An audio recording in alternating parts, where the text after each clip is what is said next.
नमस्कार, तुमचं नाव काय? गुड्डप्पा आडनाव?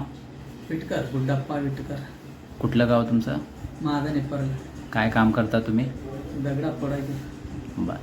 डाबका. किती वर्षापासून करत होता काम? कमीत कमी एक 30 वर्ष पुढे झाला.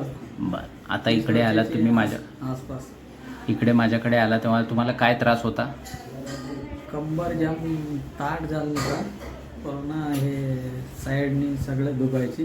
चालताना वगैरे दुखत होता? चालायला एक 2 मिनिट 3 मिनिट चाललं तरी त्रास होत होता? कवा खाली बसू असं वाटत होतं. बसल्यावर पण त्रास होत होता? बसला तरी मी त्रास. मग तुम्ही गोळ्या औषध वगैरे घेऊन बघितलं होतं, नीट झालं होतं? नाही तेव्हा तेवढा नाही. हे मग केलं. हां, मग तुम्ही माझ्याकडे आलात. माझ्याकडे तुम्हाला मी हे मॅट्रिक्स मशीनची ट्रीटमेंट दिली. किती वेळा घेतली मॅट्रिक्स मशीन? 6 वेळा येईल लास्ट. आता तुमचा आजार पूर्ण बरा झाला आहे?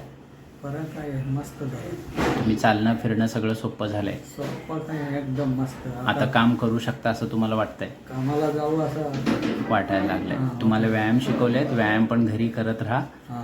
व्यायाम बंद करायचे नाही. ते व्यायाम करत राहिले की हा त्रास परत पुन्हा होणार नाही. आता बरंच वाटायला लागलं. मस्त. हां, छान छान. सगळं शरीरमध्ये एकदम मस्त वाटतं. हे सगळं दुखायचे. सगळं बंद झालं हे दुखणं. सगळं हे पूर्ण वाय चालू. आणि वजन पण कमी झालं तुमचं? किती? वजन भरपूर. ते गेले 2 हप्त्यामध्ये 14 काय किलोमीटर. 14 किलो वजन खूप हां. कमी झालं आहे. खूप छान. चांगली मेहनत केली आहे तुम्ही. अशीच व्यायामाची मेहनत चालू ठेवा. धन्यवाद.